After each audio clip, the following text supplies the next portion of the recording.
Buenos días a todos. Iniciamos una jornada más, una reunión de la Comisión Permanente de Investigación para el esclarecimiento del proceso de integración del Monte de Piedad y Caja General de Ahorros de Badajoz en Banco Caja 3 y sobre la situación en la que se encuentra actualmente la entidad Caja Badajoz. Antes de nada, y en nombre de todos los miembros de esta comisión, agradecer y darle la bienvenida a don Emilio Vázquez Guerrero, vicepresidente de Caja Badajoz, por su presencia hoy aquí ante todos nosotros, precisamente para tratar y para versar sobre las cuestiones que han motivado la creación de esta comisión de investigación. Comisión de investigación que entendemos y esperamos todos los grupos proponentes que pueda enriquecer lo que es las circunstancias que motivaron, como digo, la creación de la misma y despeje dudas con respecto a las cuestiones que los distintos portavoces puedan plantearle. Brevemente, señor Vázquez, le voy a explicar cuál va a ser la forma de operar de esta comisión, de esta comparecencia, en la cual usted intervendrá 10 minutos iniciales para exponer líneas generales de aquellas cuestiones que, como conocedor de esa fase, de ese proceso de integración, pudiera contar a todos los miembros de esta comisión y donde, en líneas generales, podrá exponer todo aquello que entienda oportuno. De igual forma, una vez finalizado ese periodo de 10 minutos iniciales, comenzarán 4 turnos de 30 minutos cada uno y correspondiendo a cada uno de los 4 grupos parlamentarios aquí presentes, comenzando de menor a mayor, y donde los cuales cada uno de los portavoces le hará preguntas que usted deberá responder dentro de ese periodo, a modo de pregunta-respuesta, dentro de una dinámica cordial a la cual apelo que se sienta realmente cómodo, porque no se pretende otra cosa que todos los comparecientes hagan en definitiva y nos ayuden en definitiva a lo que es el espíritu de esta comisión, ¿no? Ayudar a esclarecer cuestiones oportunas. Y para finalizar, otros 10 minutos finales donde usted, señor Vázquez, podrá apostillar, clarificar o determinar cualquier aspecto que entienda que no haya quedado suficientemente claro y que quiera exponerlo de esa forma. Eso sí, al margen ya de lo que es los gastos que pudieran haberlo ocasionado, que como bien sabe y en la citación que se le remitió, bueno, pues con cargo a los presupuestos de la Cámara se reenviarán, y también únicamente hacerle también la advertencia exigida del 502, párrafo 3 del Código Penal, que le exige a todos los comparecientes en su manifestación, es decir, la verdad. Si bien es cierto que se pueda acoger a su derecho a no declarar sobre una o cualquier cuestión que se le pueda plantear por los distintos portavoces. Señor Vázquez, ¿le queda claro absolutamente todo? No me cabe ninguna duda, por lo tanto, damos comienzo.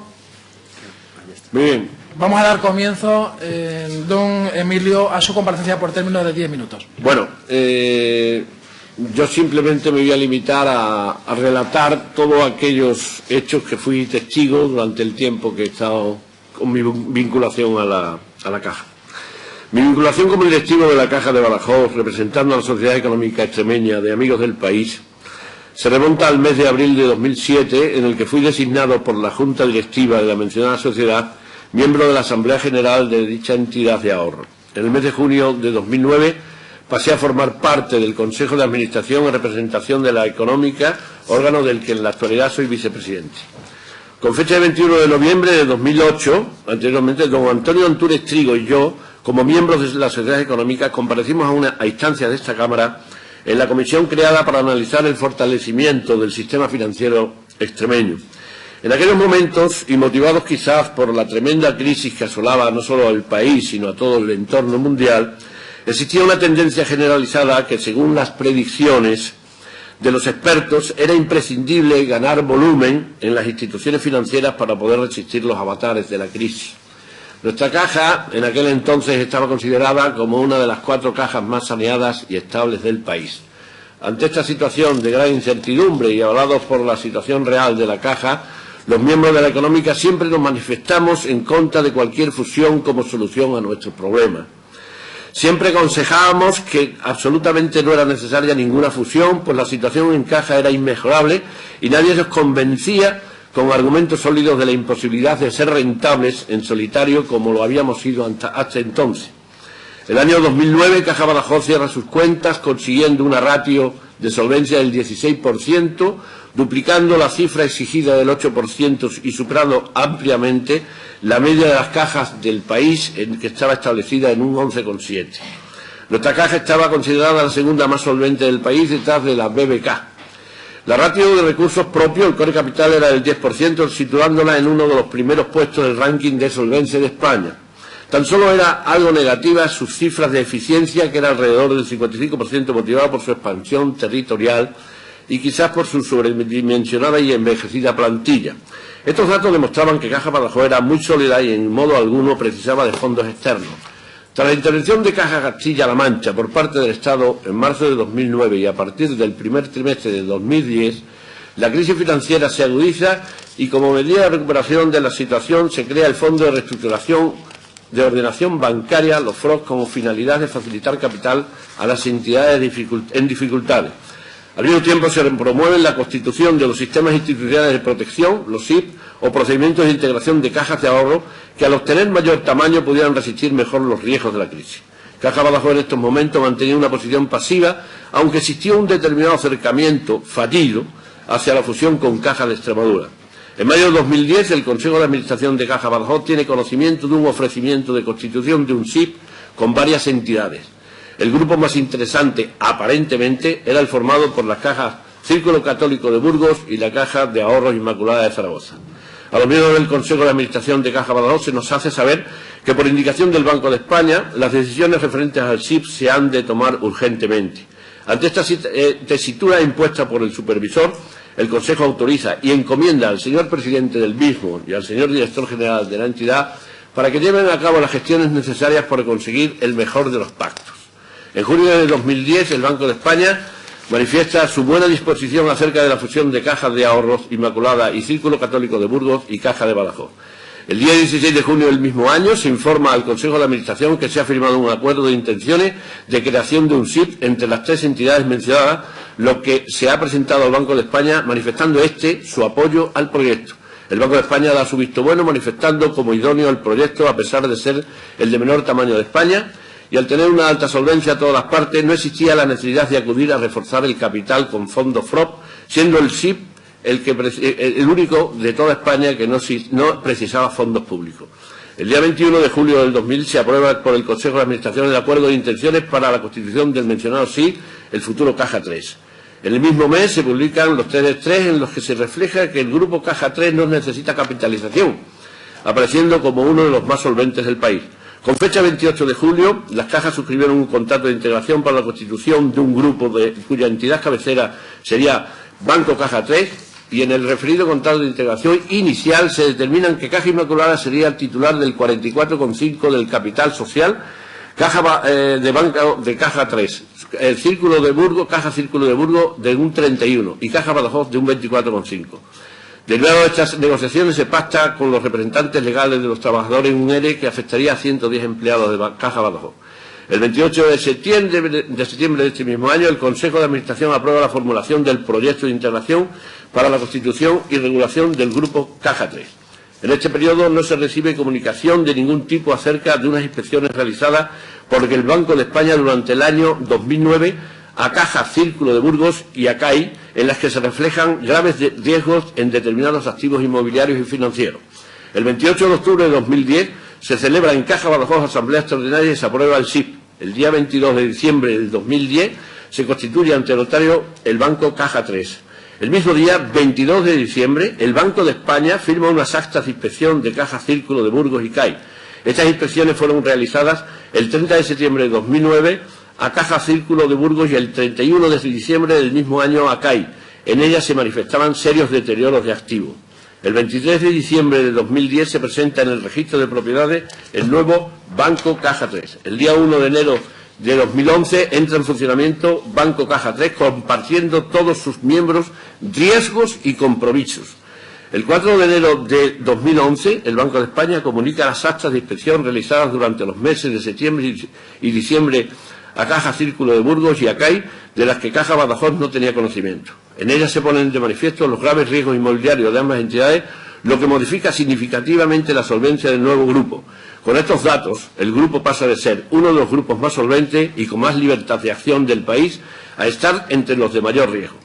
El 28 de enero de 2011, el presidente de Caja Badajoz informa al Consejo del conocimiento de las actas de inspección del Banco de España, a CAI y al Círculo Católico de Burgos. El Consejo encarga a su presidente y al director general para que soliciten del Banco de España las explicaciones pertinentes por la ocultación de datos en tan importante y al mismo tiempo la voluntad de reversión del proceso de integración y, si esto último no fuera posible, establecer un proceso de negociación para modificar los porcentajes de participación en cada una de las entidades del SID Caja 3. El Banco de España desautoriza la reversión del proceso y advierte de las graves penalizaciones que podrían incurrir o imponer las instituciones que abandonaran el SID. En marzo de 2011, el Banco de España solicita al Grupo Caja 3 que, aún habiendo superado los requisitos mínimos de solvencia, presente un plan de medidas para reforzar su nivel de recursos propios. Con fecha 22 de noviembre de 2011, las Asambleas Generales de las Cajas y la Junta General de Banco Caja 3 aprobaron la modificación del contrato de integración inicial, suscribiéndose unos nuevos sobre la base de la nueva situación del grupo, tras la proyectada segregación y paso al ejercicio indirecto de las actividades financieras de la Caja a través del Banco Caja 3. En el contrato de integración con Banco Caja 3 se fijan unas nuevas cuotas de interés, pasando Caja Inmaculada del 44,5 al 41,25, Caja Círculo del 31 al 29,75 y Caja Badajoz del 24,5 al 29%. Segundo, incrementar el número de representantes de Caja Badajoz en el Consejo de Administración de Caja 3. Y tercero, establecer la necesidad de iniciar un proceso de negociación con otras entidades financieras que puedan aportar mayor fortaleza al grupo. En la misma sesión se aprueba la segregación de los patrimonios íntegros de las cajas a Banco Caja 3, con excepción básicamente de los elementos adscritos a la obra social, así como de las propias acciones del Banco Caja 3. En esta asamblea, los consejeros de la Real Sociedad Económica de Amigos del País, como sociedad fundadora, presentan un escrito a la mencionada asamblea pidiendo el voto en contra de este proceso en función de las irregularidades habidas. La segregación de activos es aprobada, siendo el resultado de la votación el siguiente: votantes 148, votos afirmativos 114, negativos 28, 2 votos en blanco y 2 abstenciones. A lo largo del 2012 se incrementan de forma draconiana las exigencias de provisiones y saneamiento de capital por parte de las instituciones supervisoras, tanto españolas como europeas. Por esta fecha se le advierte a Caja 3 que su volumen de 20.000 millones de euros están muy lejos de los 40.000 que se establecen como volumen mínimo. El 24 de febrero del 2012 se firma un acuerdo inicial de integración de Caja 3 en Ibercaja, con una distribución inicial de 87,5 para Ibercaja y el 12,5% para Banco Caja 3, distribuido a su vez en el 5,56 para CAI, 3,88% para Círculo de Burgos y el 3,6% para Caja Badajoz. Entre junio de 2012 y octubre del mismo existe un intento fallido de fusión con Liberbank. Banco Caja 3 presenta ante el Banco de España su plan de recapitalización en función de sus necesidades de capital puestas de manifiesto por las pruebas de resistencia. Al mismo tiempo de las negociaciones de integración con Ibercaja se lleva a cabo otro ERE que afectaría a 590 empleados, de los que 193 son de Caja Badajoz.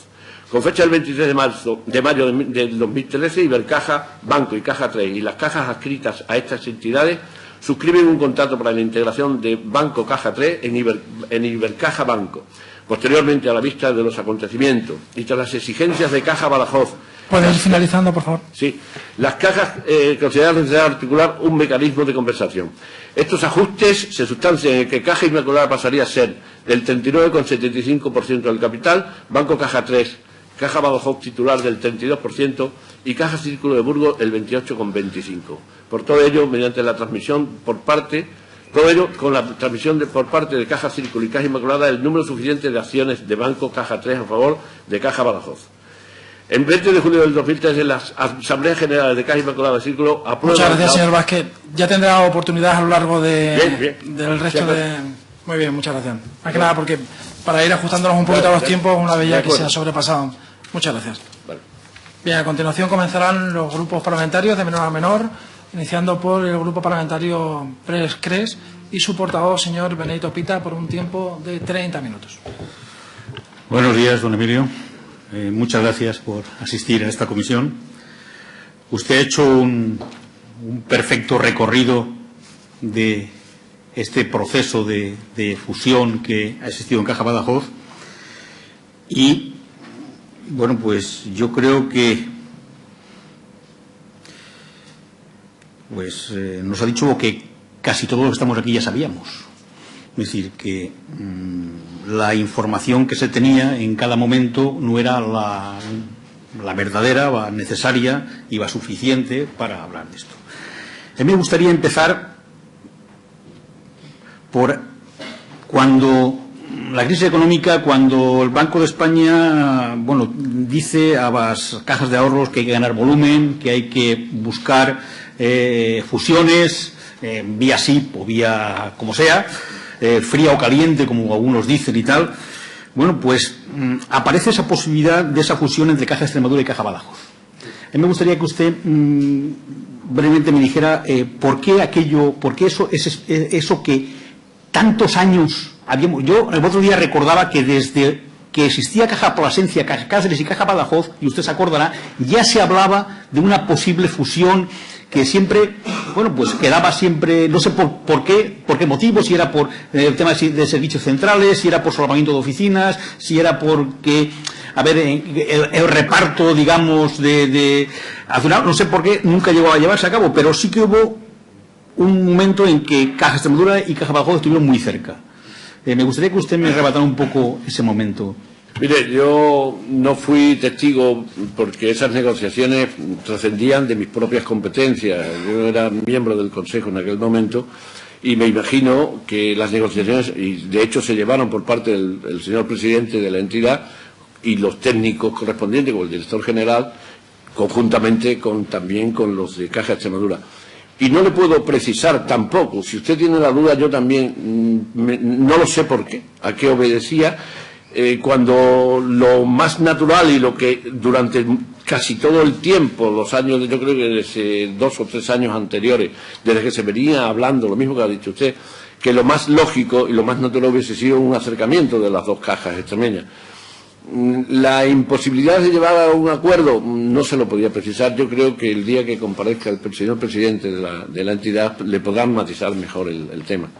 No le puedo decir. Desde luego, de haber hecho algún tipo de fusión yo creo que hubiese sido más sensato eso, ¿no? Creo. Sí, porque además el nivel de solvencia de una y de la otra era más que aceptable. Es decir, que en ese momento impedimentos económicos no parece ser que no había, serían de otro tipo en todo caso. Cuando comienza este proceso, según comentaban también el otro día, a Caja Badajoz le saben muchas novias a la hora de esas posibles sí o esas posibles fusiones. Me gustaría que usted me dijera concretamente qué novias salieron y por qué se fueron descartando si es que usted estaba en ese. Es decir, ¿por qué se llega a CAI y Caja Círculo al final? Yo creo que sí, efectivamente, hubo bastantes ofertas. Yo creo que, tengo entendido que una de las quizás más cercanas era Caja Murcia, que era muy solvente también, y alguna otra del ámbito andaluz. En un principio también yo creo que con Ibercaja hubo conversaciones. La decisión y el acercamiento con CAI y con Caja Círculo de Burgos, pues quizás sea también o por orientaciones también del supervisor, que también veía con muy buenos ojos ese tipo de fusión, ¿no?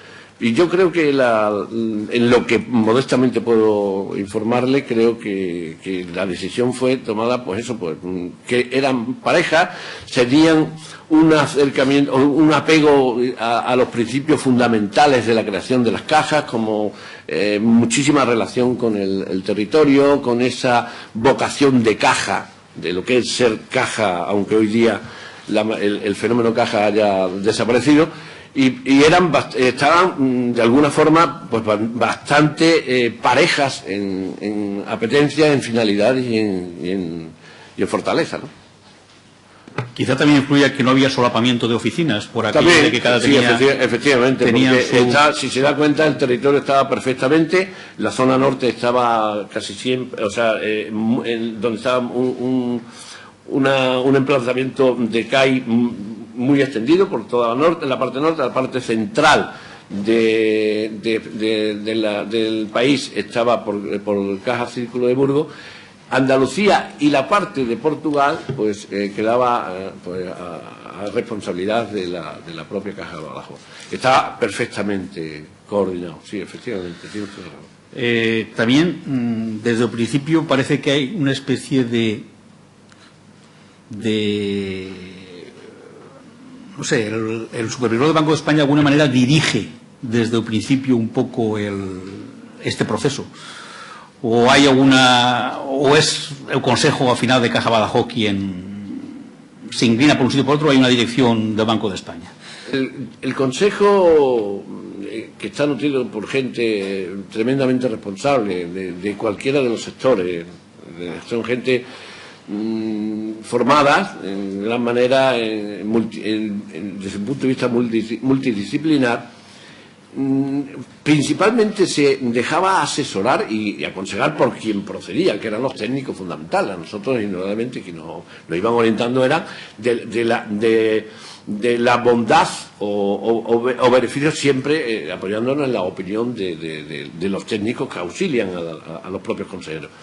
Y siempre ha sido en esa indicación, pero es muy probable que el Banco de España indicase cuál era el camino que se debían ir presentando el tema como uno de los SIP quizás más interesantes, porque ni tenían necesidad de ayuda financiera pública y tenían una solidez aparentemente bastante garantizada, ¿no? Pero a pesar de eso, usted que representa a un grupo como es Amigos del País, en esto, ustedes no están por la labor de que haya un... Desde el principio nosotros creíamos, luego el devenir te hace pensar que las circunstancias son distintas.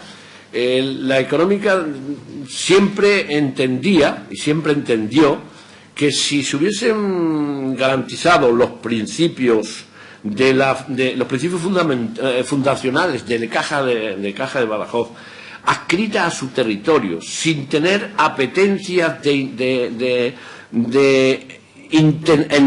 intervenir en grandes proyectos empresariales, incluso de grandes obras, sino simplemente con esa limitación a lo que era y había sido siempre la Caja de Badajoz, como otras de menor tamaño, como hay dos cajas que todavía subsisten, ¿no? Exactamente. Y creíamos que pudiera llegar, claro, indudablemente a la vista de las circunstancias, una vez que estábamos, nosotros era una opinión que debíamos de acatar la mayoría de un consejo, porque un consejo funciona y debe de ser con unas decisiones absolutamente por unanimidad. O sea, y si hay notas discrepantes o voces discrepantes, deben de hacerse patentes en las discusiones sensatas, responsables y lúcidas del propio Consejo. Pero si se llega a un acuerdo, nuevamente tienes que someterte a las grandes... Y sobre todo en los momentos críticos, yo personalmente creo que no ayuda en absoluto ser voces discrepantes cuando la mayoría se va por ahí. Y una vez que estás dentro luego ya el problema hubiese sido muchísimo más grave. Bueno, pues llega el momento sí, con Caja Círculo Católico de Burgos y Caja Inmaculada de Zaragoza, y bueno, al principio parece que todo está bien, los test de estrés son correctos, ¿no? La participación de cada una de las entidades está de acuerdo a su potencial. Sí. Y ustedes en ningún momento sospechan nada hasta que no llega ese mes de enero de 2011 y llega ese lugar. Es muy trágico, porque realmente le puedo asegurar que yo he sido testigo de situaciones realmente muy dramáticas a nivel afectivo y de personas dentro de ese consejo, pero ese fue el regalo de Reyes que nos hicieron ese año. El día 4 de enero nos enteramos de esa situación. No sabíamos absolutamente nada. Se lo puedo asegurar. Y esto, vamos, aquí había habido ya un ERE. Sí, porque la plantilla de Caja de Badajoz estaba muy sobredimensionada. Su eficiencia bajaba mucho precisamente por la gran carga de personal que tenía. Y claro, en el momento de la confluencia de eso, pues se acuerda esa disminución de personas. Que aquella negociación parece ser que bueno, sale bien. Sale bien en el sentido de que hay acuerdo entre vos trabajadores, de vos sindicatos, de la propia entidad. Parece que no hay demasiados problemas. No hay problema, pero luego hay otro segundo ERE, cuando se llega con Ibercaja. Sí, que las condiciones son distintas, y hay incluso un proceso en el que ha habido una sentencia favorable y entonces se acogen a unas condiciones que son bastante... De hecho, yo creo que el tema de los ERE, independientemente del gran dramatismo que tiene, el gran problema de la pérdida de puestos de trabajo, yo creo que no han salido mal dentro de lo que cabe. Creo que ha habido una aceptación bastante positiva por parte de los trabajadores. A pesar de que son unos 300 los trabajadores que entre vos dos seres han salido, ¿no? Por prejubilaciones y por acuerdos y demás. Claro. Yo ahora le pregunto, ¿usted cree que a Caja Badajoz engañó el Banco de España? Si yo tuviera las pruebas para ello, se las habría dado y lo hubiese afirmado rotundamente. Lo que pasa es que el sistema, y usted lo sabe, y todos los que estamos aquí lo saben, el sistema financiero español, como casi todos los sistemas financieros del ámbito en el que nos movemos, tiene unos funcionamientos muy perversos. Muy perversos porque quien te pone la norma y quien te inspecciona puede incluso, aconsejarte determinados comportamientos que tú tienes muchas veces que acatar. Yo no le puedo decir que nos han engañado, pero que si se tenían conciencia de... Indudablemente, los culpables son los que tienen los datos negativos, pero quizás el también culpable, o por lo menos partícipe como objeto necesario, podría ser el Banco de España también. Pero no le puedo decir porque no tengo datos para poder afirmar eso, ¿no? Pero hay un dato que si el Banco de España revisa unas inspecciones en septiembre y en diciembre de 2009 a Caja Círculo y a CAI, y esa circular no llega aquí hasta enero de 2011, ese tiempo, ¿qué ha pasado? Indudablemente, quizás hay un dolo, una ocultación de unos datos que hubiese sido fundamentales para el conocimiento de con quién estabas pactando, indudablemente. Pero hay un año y pico, donde esos datos se están en algún sitio. Indudablemente con el conocimiento de las dos instituciones inspeccionadas y el Banco de España, indudablemente. No sé, yo eso... Ahí lo dejo, ¿no? Pero sí, yo no deja de ser... Yo también lo veo. No deja de ser algo más que... Bueno, pues... no sé, yo creo que ahí sí que hay... yo, por último, no le voy a preguntar más. Sí. Es decir, ¿usted cree que en este proceso hay marcha atrás? Es muy difícil, ¿eh? Es muy difícil. Ahora ya interviene una nueva institución, como Ibercaja. Se han formalizado unos contratos de integración, contratos por la adquisición. Va a ser muy difícil. Yo creo que es muy difícil. Y si me lo permite, a mí me gustaría que hubiese marcha atrás. ¿Que hubiera marcha atrás? Sí, a mí, o sea, a la institución nuestra, ¿no? Muchas gracias. Muchas gracias, don Emilio. Vale.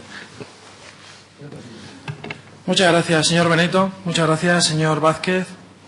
A continuación, y por el Grupo Parlamentario de Izquierda Unida, señor Nogales, dispone usted de un tiempo máximo de 30 minutos. Gracias. Gracias, presidente. Muy buenos días, don Emilio, y muy bienvenido. Le agradezco muchísimo la exposición que ha hecho. Un segundo, señor Nogales, por favor. Los servicios de la Cámara podrían solucionar un problema de audio que hay. A ver, señor Nogales, ¿podría cambiar el micrófono, apagar ese y coger el que tiene a su derecha? Sí, también es una opción.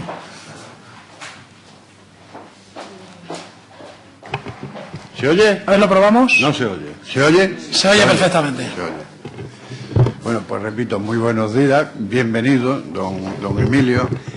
Le agradezco muchísimo la cronología que ha hecho. Yo le voy a ceder incluso parte de mi tiempo para que acabe tranquilamente su cronología, porque Yo tengo una muy similar. El otro día la expuse en la comisión que celebramos a los comparecientes, a un compañero de la económica, Antonio García Sala, y a Emilio Ontiveros por la tarde, el don Emilio Ontiveros, y lógicamente don Emilio Ontiveros, con la profesionalidad que le caracteriza, se llevó un poco las manos a la cabeza y dijo: si todo lo que usted dice es cierto, podríamos poner en duda la diligencia del Banco de España con respecto a este proceso ante determinadas cuestiones.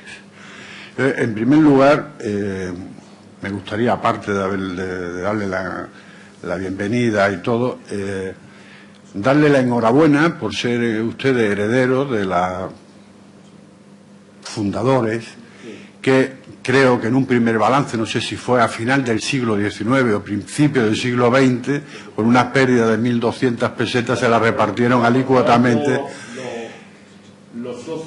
los socios de la económica para sufragar las pérdidas del primer ejercicio. Incluso varios ejercicios siguieron dando pérdidas hasta que a los 3 o 4 años ya empezó a ser rentable.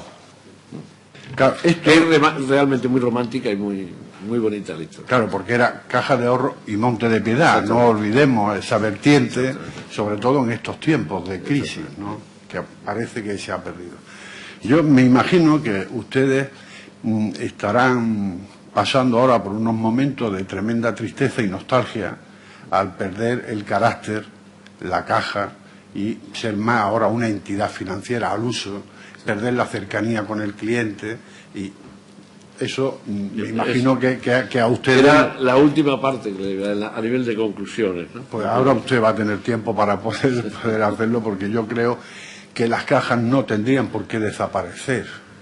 Y una entidad con una cercanía a los clientes en un ámbito geográfico determinado, sin ningún espíritu de expansión tremenda como tienen otras entidades financieras, Banco Santander, BBVA, que no es ese el carácter con el que ustedes fundaron la caja, podrían subsistir perfectamente y tendrían siempre el cariño de los ciudadanos extremeños, que han depositado siempre no solamente sus ahorros, sino también sabían que evidentemente sus ahorros valían para algo más que tener simplemente la rentabilidad de sus depósitos.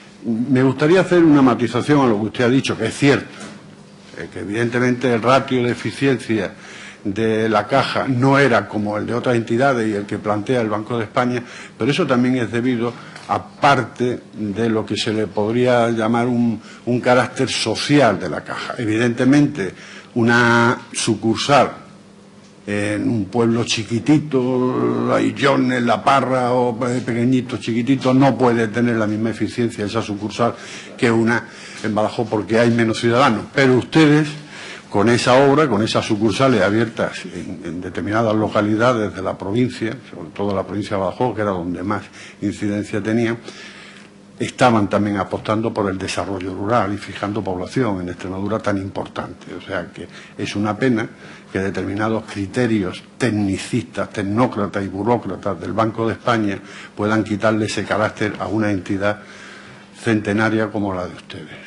Eso en primer lugar. Yo me gustaría que ir a mayo del 2010, cuando en el Consejo de Administración de Caja Badajoz se informa de las opciones que se plantean de posibilidades del sí. Una de ellas fue con Unicaja, se planteó la de Unicaja, y la otra fue con la CAI y el Círculo Católico de Burgos. Bien, precisamente la del Círculo Católico de Burgos y la CAI venía casi auspiciada por Intermoney. Bien. Intermoney, precisamente, estaba el señor José Pérez, que fue exdirector de supervisión del Banco de España. Entonces, lógicamente, cuando nos recomiendan algo, hay que ver quién está detrás de esa recomendación. Y hermano de Pedro Pérez, que estaba en el Ministerio de Economía en aquellas fechas. Pues claro, hay que hablar de las personas también, de cuando... También decir que cuando se hacen las auditorías las inspecciones, tanto a la Caja, el Círculo Católico de Burgos, como a la Inmaculada de Zaragoza, el director general de la CAI, que sucede a don Tomás García Montes en enero del 2010, es don Luis Miguel Carrasco, que hasta ese momento era socio delegado en Aragón y La Rioja de la auditora Deloitte, que precisamente era la empresa que auditaba a la CAI. Por lo tanto, la CAI empieza a ser auditada por una auditora que antes el socio delegado era el actual director de esa entidad. Y en esas auditorías que se hacen, tanto de, bueno, Ernst & Young audita a la otra, audita a la misma que a Caja Badajoz, pero en esa auditoría que se hace de la CAI, que la hace precisamente Deloitte, cuyo socio delegado es ahora el director general de esa entidad, no se advierte, no se dice que hay unas inspecciones del Banco de España que después, evidentemente, se dice a partir del 4 de enero que había graves riesgos de exposición a activos tóxicos, inmobiliarios, y además a empresas que estaban supeditadas porque el banco participaba en esas empresas. Todo esto, hombre, yo no digo que si el Banco de España engaña o no engaña. El Banco de España tiene sus planteamientos de fusión de las entidades y, pese a lo que pese, le importa menos lo que pueda suceder con Caja Badajoz, porque lo que le interesa es la globalidad del mundo financiero en España ante unas orientaciones que se están dando desde la Comisión Europea. Pero cuando ustedes van a esa asamblea,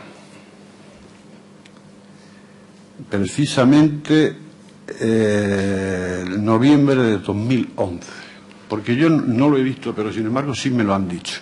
Y el otro día lo dijo don Antonio García Sala también en su comparecencia, y usted lo ha vuelto a decir cuando lo estaba diciendo ahí, cuando estaba leyendo su cronología.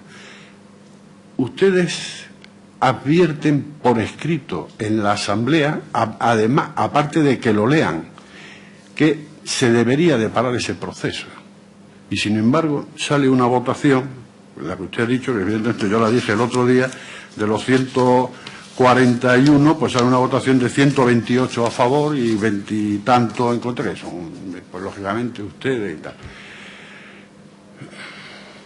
Sin ningún tipo de, simplemente, lo único que le pido es una opinión personal sobre este tema. Sin ningún tipo de, la mayoría de los miembros de la asamblea de las cajas, lógicamente, están formados por una representación que parte de ella sale de los ayuntamientos, el 40% de los ayuntamientos que evidentemente pertenecen a partidos políticos. ¿Por qué cree usted que no hicieron caso a su advertencia en esa asamblea general? Opinión personal. Opinión personal. Me imagino que creerían que los riesgos a los que nos podríamos, hablando desde la caja, podrían ser bastante más graves que la incertidumbre de poder optar a poder hacer algún tipo de gestión que pudiese solucionar el tema. Porque había que revertir el proceso, entrar en algún tipo de actuaciones de tipo jurídico y legal y a nivel de tribunales para buscar responsabilidad.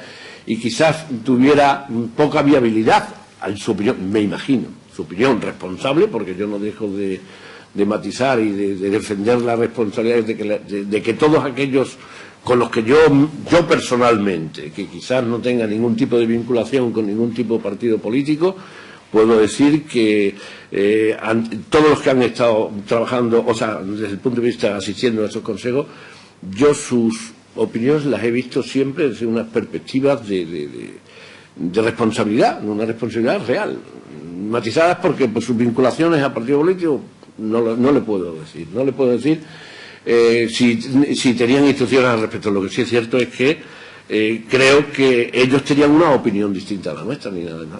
Creo que es, en último término, ¿no? En diciembre del año pasado,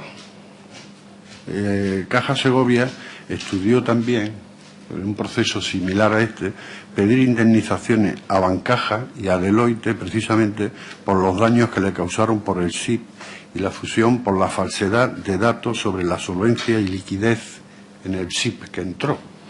E incluso intentaba añadir a la demanda a otras cajas, como Caja Ávila, Caja Rioja, La Layetana, Caja Insular de Canarias. Entonces, planteaban una cuestión similar a la que ustedes más o menos podían haber planteado, diciendo, bueno, consideramos que puede haber vicios ocultos, no se nos ha dado toda la información y esa especie de sanción, si nos salimos del SIP, no se podría aplicar porque hay vicios ocultos antes y que no se nos habían dado. Esa era más o menos la vía que ustedes estaban planteando en... La opinión nuestra es que en un principio la idea era tratar de parar los acontecimientos, pedir responsabilidades y volver al punto de vista. Pues usted, porque si no... Creo que la postura nuestra, sí, efectivamente era esa, es tratar de parar el proceso y retrotraernos al principio y tratar de solucionarlo. ¿Sabían ustedes que la Caixa y el Círculo Católico de Burgos son copropietarios de Intermoney? Yo me entero ahora mismo, no tenía idea. Pues tienen participación en Intermoney, la que sugería que el mejor SIP que podía hacerse era precisamente con Caja, con Círculo, con el Círculo Católico de Burgos. Creo que, y es una opinión personal, como le decía a su compañero, ¿no? Los caminos y los destinos desde el punto de vista financiero son realmente raros, muy raros. Entonces, no sé ni si perdurará la situación actual. Yo creo que en este campo, y usted quizás con mayor experiencia y sobre todo con una opinión política muchísimo más desarrollada que la mía, yo creo que en este campo y en este tema, por lo menos pienso decir mi formación, existe como un demiurgo o un gran hermano que de alguna forma controla y que planifica. Y en función de esa serie de actuaciones, pues los resultados pues llegan así. Y yo creo, y perdonen que no voy a hacer la oración por pasiva, sino que son ustedes, los representantes de la población desde un punto de vista democrático, los que deben de articular y estructurar y organizar instrumentos y mecanismos de tipo legislativos que puedan poner coto y que no ocurra lo que ha ocurrido. Cuando en el año 29 hubo el gran problema del crash de Wall Street, se pusieron medidas correctoras para que las cotizaciones de la banca no cayesen desplomándose y se puso y se aprendió.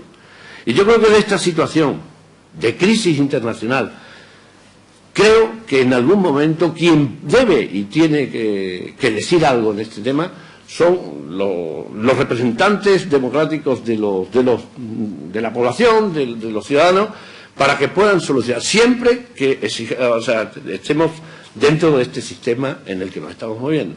Porque si no, ahora ha ocurrido lo de la gran caída de burbujas inmobiliarias que ha afectado a todo.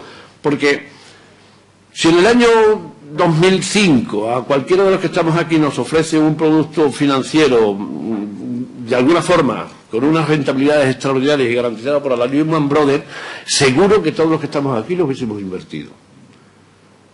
Sin embargo, lo que pasó, esa serie de situaciones yo creo que es el reto principal en el que los representantes democráticos debían de reflexionar sobre ese tema. Creo que es muy importante. Pues si no, nos veríamos en esto.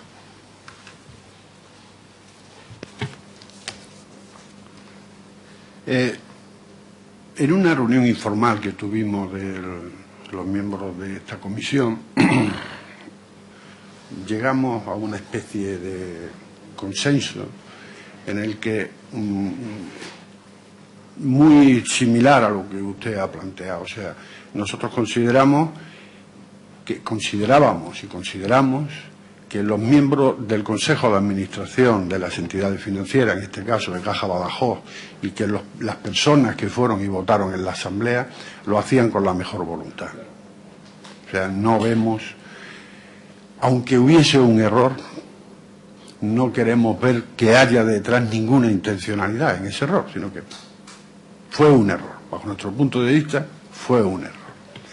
Pero planteamos que tendría que salir una declaración clara y manifiesta de este Parlamento como una especie de llamada de atención al Banco de España, que su comportamiento en este proceso de Caja Badajoz en Caja 3, después con Ibercaja ya no, pero sobre todo en Caja 3, ha lesionado los intereses de Caja Badajoz porque le ha hecho perder valor patrimonial, ha perdido su función como caja, y de otro lado Extremadura ha estado al límite, y estamos aún al límite, de perder entidades financieras extremeñas, para que de alguna manera el comportamiento del Banco de España no pueda volver a repetirse y podamos mantener entidades netamente extremeñas.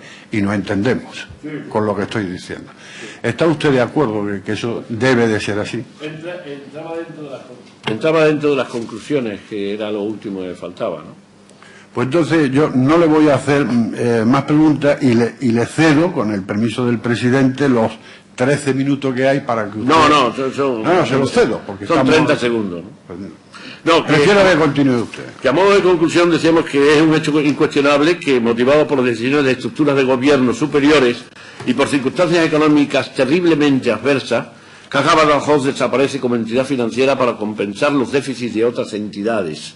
Esto supone que los órganos de decisión financieros que pudieran afectar a los intereses de los extremeños a partir de ahora estarán muy lejos de nuestros pueblos, ciudades y provincias. Segundo, que Caja Badajoz, dando cumplimiento a la legislación vigente, se convertirá en breve en una fundación bancaria propietaria de las acciones correspondientes al 4% de Ibercaja. Que la obra social de Caja Badajoz queda garantizada con la utilización de estos beneficios. Y por último, que la Sociedad Económica de Amigos del País, aunque aceptando solidariamente la ortodoxia del procedimiento y gestiones llevadas a cabo por Caja Badajoz, no deja de lamentar la desaparición de la institución que ella misma creó hace 125 años. No. Con esto, don Emilio, ¿usted está convencido que la obra social no corre peligro? Yo le contestaría con la misma pregunta. ¿Y usted que no? No le puedo decir. Se lo digo de verdad. No lo sé. Yo creo que sí. Y quiero creer que sí.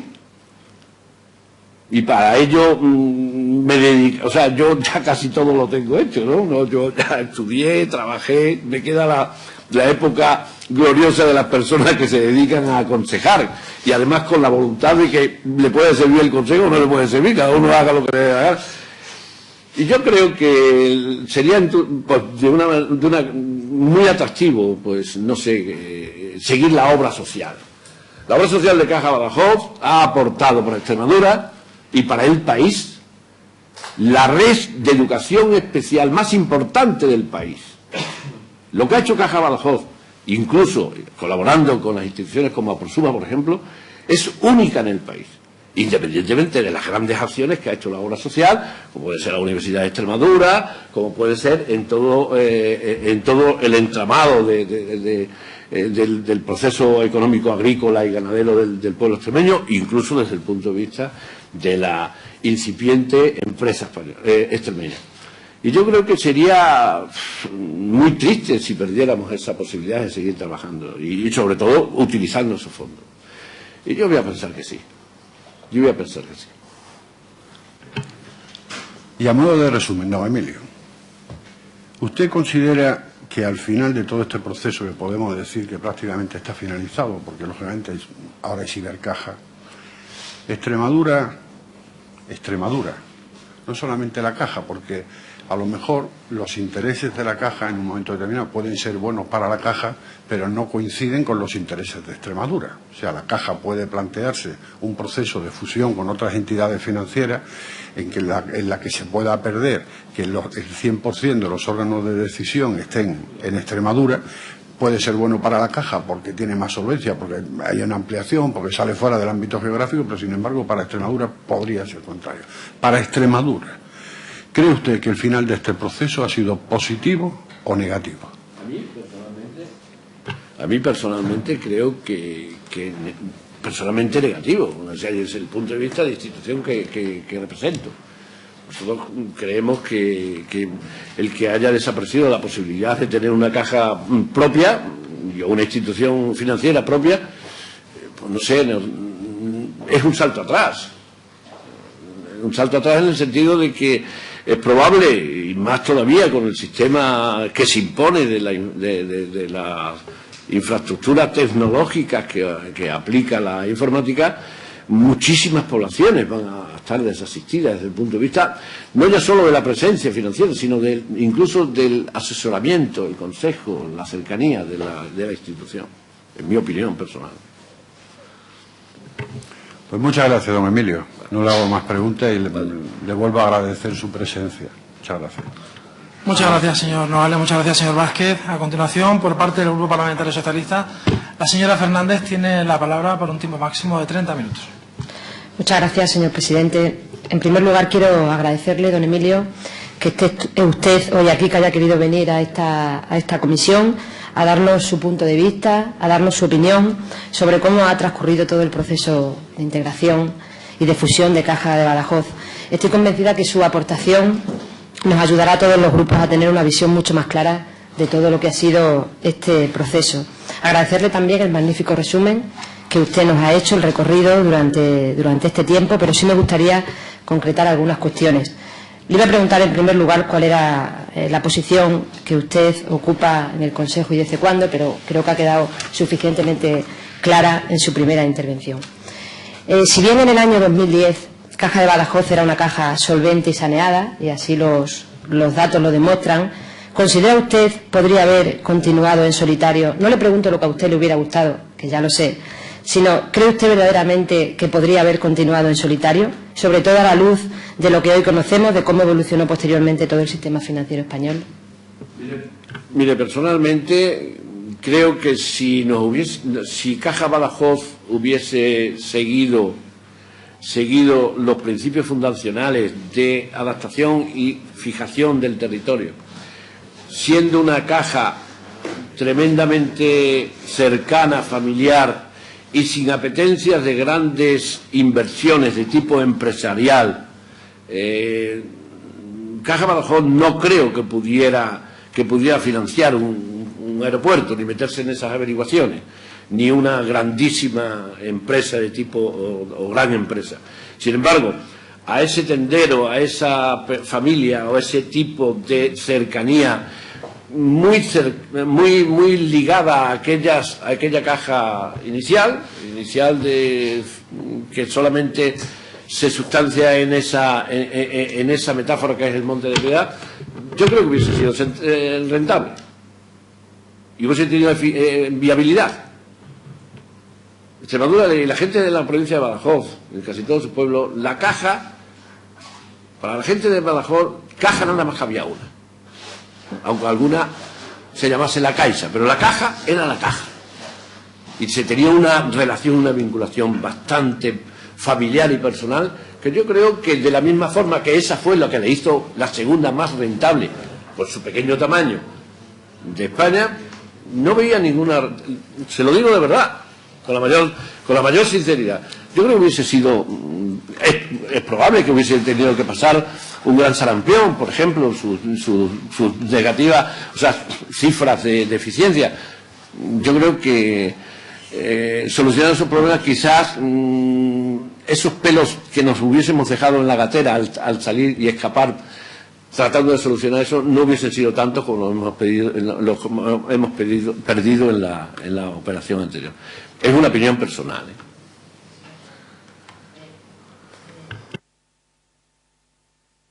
Esa es cierto, la esencia de la Caja, la que siempre ha tenido y la que a todos nos hubiese gustado hubiera continuado, pero es evidente que se había puesto en marcha un proceso de integración del sistema financiero español que prácticamente impedía a Caja de Badajoz, tal y como la conocíamos, continuar en solitario sin asociarse con otras entidades similares, aun cuando ya hemos visto y hemos dicho que era una entidad con un alto nivel de solvencia.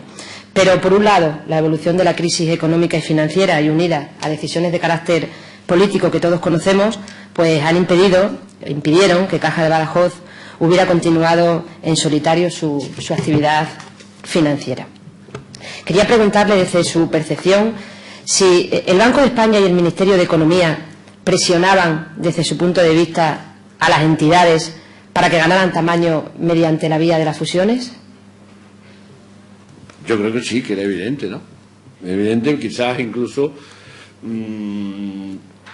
por imposiciones, incluso que trascendían, incluso al Ministerio de Economía, incluso al Banco de España. Yo creo, en algunas conferencias que asistí, era una tendencia marcada posiblemente por el Banco Central Europeo, por las presiones existentes, ¿no? Porque, bueno, el señor Quintás, el que fue presidente de la CECA, en una conferencia en la que le oí, dice, es probable que desaparezcan las cajas, pero tendremos que volverlas a fundar. Porque allí donde haya una aldea, allí donde haya un pueblo que haya necesidad, tendrá que volver a aparecer el principio de Vittorino Rafelte cuando se crearon las cajas de ahorro en Italia hace 4 o 5 siglos, ¿no? Y cada vez más, ¿no? ¿Usted considera, don Emilio, que podría haberse opuesto Caja Badajoz a estas presiones? ¿Cómo? Que si usted considera, podría haberse opuesto Caja de Badajoz a estas presiones que desde el Ministerio y desde el Banco de España se venían produciendo. Yo creo que una vez iniciado el proceso se podría haber, pero hubiese sido, tengo que decirlo y matizarlo, con un gran riesgo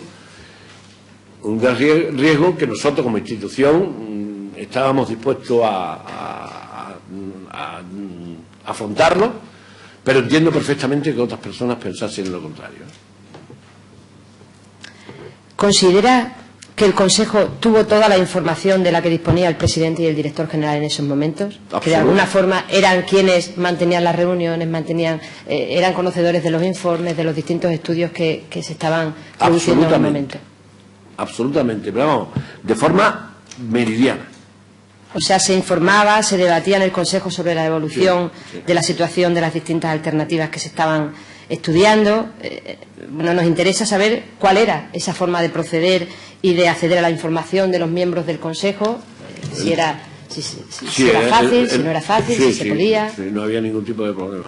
Bien, ¿cómo se tomaban las decisiones en el Consejo? Las decisiones normalmente en un órgano como el del que estamos hablando, se debatía cualquier tipo de planteamiento sin ningún tipo de limitación, con cualquier tipo de posibilidades de expresión, y todos los miembros del Consejo mantenían sus opiniones, incluso contrarias, y en un momento determinado se tomaban unas decisiones de forma general, casi siempre. No existía unas votaciones nominales, sino una aceptación, podríamos decir, de grupo, donde se habían matizado cada una de las posiciones y las posturas. O sea, entiendo que alguien podría decir, bueno, podrían ustedes haber hecho la función de salvar el voto.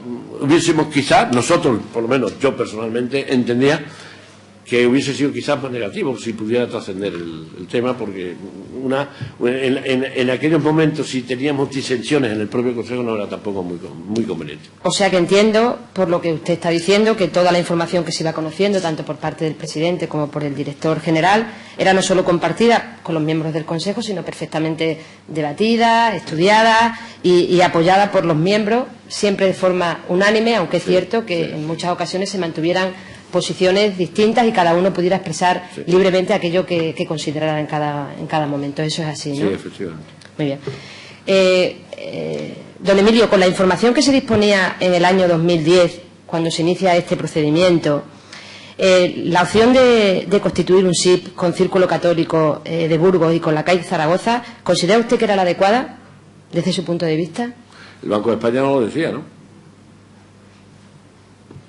Estaba de alguna forma garantizado incluso por cualquiera de las empresas de asesoría, ¿no? Es decir, que los socios finalmente elegidos por Caja de Badajoz, Caja Círculo Católico de Burgos y la calle Zaragoza, eran idóneos, según esos momentos, para constituir el SIP. Como le decía yo antes, aparentemente eran los mejores. Efectivamente, basándose en los informes procedentes del Banco de España y de todos los estudios que lo avalaban y que se habían realizado previos a esta decisión final. Y hasta ahí todo parecía bien, parecía ir por buen camino, hasta que, como usted bien ha dicho, el 4 de enero se enteran ustedes de una situación que ha calificado usted de dramática, porque efectivamente así fue. Y fue el 4 de enero del año 2011, si no me equivoco, pocos días después de que el SIP Caja 3 fuera aprobado, el Banco de España hace público el resultado de las inspecciones que había hecho tanto en Círculo Católico de Burgos como en la calle Zaragoza, obligando a Caja 3 a efectuar unas provisiones que deterioraban sensiblemente dicha entidad. ¿Cómo conocen ustedes esta decisión del Banco de España? A través del propio presidente, en un consejo de fecha posterior, inmediatamente posterior, y nos comunica lo que se les ha manifestado dentro del Consejo de Caja 3. ¿Y cómo cae esta decisión, esta noticia, digamos, esta mala noticia dentro del Consejo?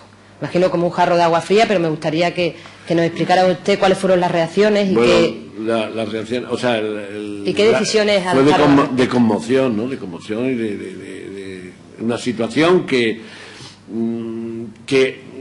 se había buscado una solución realmente viable y de la noche a la mañana prácticamente, en un principio nos parecía hasta, no sé, por lo menos personalmente hasta de mofa, de burla. O sea, es una estrategia realmente siniestra, en el que el mismo día que se está constituyendo el ente como Caja 3, el mismo día se están firmando los resultados de las inspecciones de esas actas, ¿no? Me parece que es una... O sea, que era evidente que el Banco de España era perfectamente conocedor de una serie de riesgos que sobreexponían tanto al Círculo Católico de Burgos como a la calle de Zaragoza, riesgos existentes con anterioridad, lógicamente, a la creación del SIP Caja 3 en diciembre del 2010. Usted ha dicho antes que no puede decir que el Banco de España nos ha engañado, que no lo puede asegurar, ha comentado. Pero conociendo lo que sabemos ahora, ¿considera usted que previamente el Banco de España ocultó, no digo engañar, pero sí le pregunto si cree usted que ocultó deliberadamente esa información a Caja Badajoz, perjudicando gravemente los intereses de nuestra entidad? Bueno, si es el órgano encargado de hacer la inspección y de desarrollar ese tipo de gestiones y funciones, y no se lo comunica a un tercero que va a formalizar un proceso, que está en un proceso de negociación, y realmente hay aparentemente una actitud de ocultación de datos fundamentales, ¿no? Claro. Digamos entonces que el afloramiento de ese sobreriesgo implicaba para el banco Caja 3, y corríjame usted si me equivoco, don Emilio, la necesidad de tener que efectuar, como he dicho antes, una serie de provisiones de carácter extraordinario, que si bien no ponían en riesgo su viabilidad futura, sí de alguna forma pues despreciaban su valor y perdía fuerza dentro del sistema financiero español. Digamos que tras esta sorpresa desagradable y dramática, el presidente de Caja Badajoz y el secretario general y los vicepresidentes se reúnen con el Banco de España para pedir explicaciones y ver la posibilidad de revertir incluso el SIP Caja 3. ¿Qué resultado tuvo esa reunión?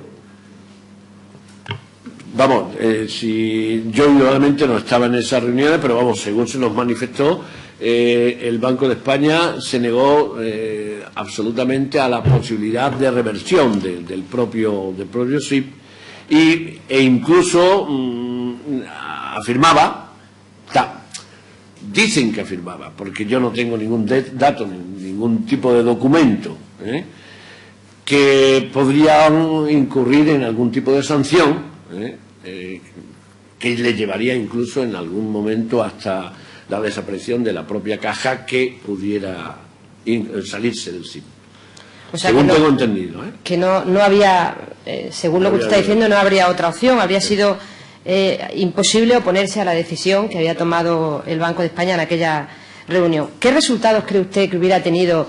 Pues imagínese que se hubiera dicho, mire, pues nosotros vamos a tirar por la calle del medio y no aceptamos esto que ha sucedido y vamos a desintegrar o a salirnos del SIP y tal. ¿Qué consecuencias cree usted que hubiera tenido para la caja?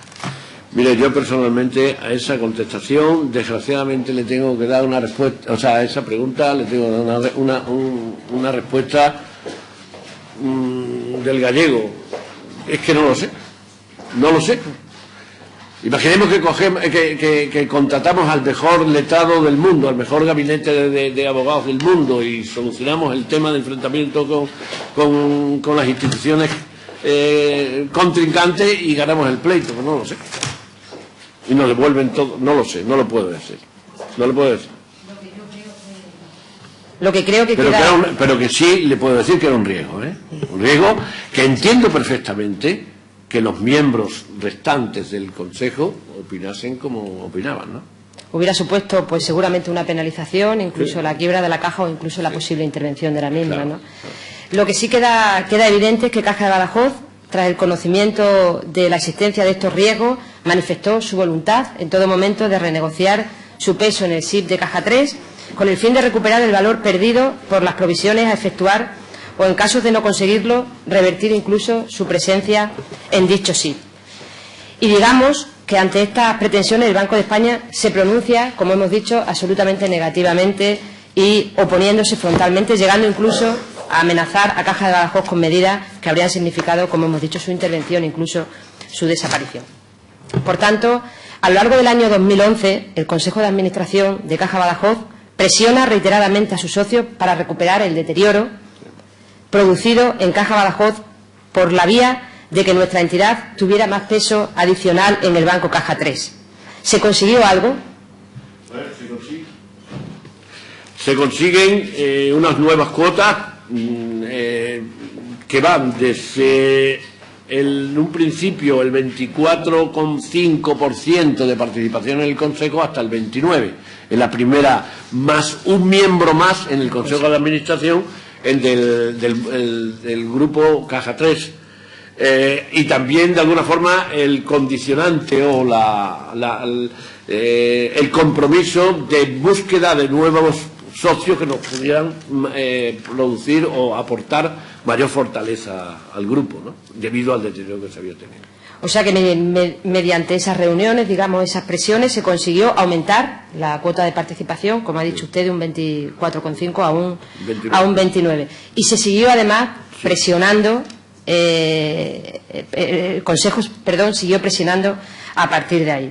O sea que en el proceso de negociación de la fusión de Banco Caja 3 con Ibercaja, banco que el Consejo de Administración de Caja Badajoz presionó y consiguió incrementar su cuota de participación del 29, si no me confundo, finalmente al 32%, lo que representa una participación del 4% en la fusión con Caja 3 con Ibercaja.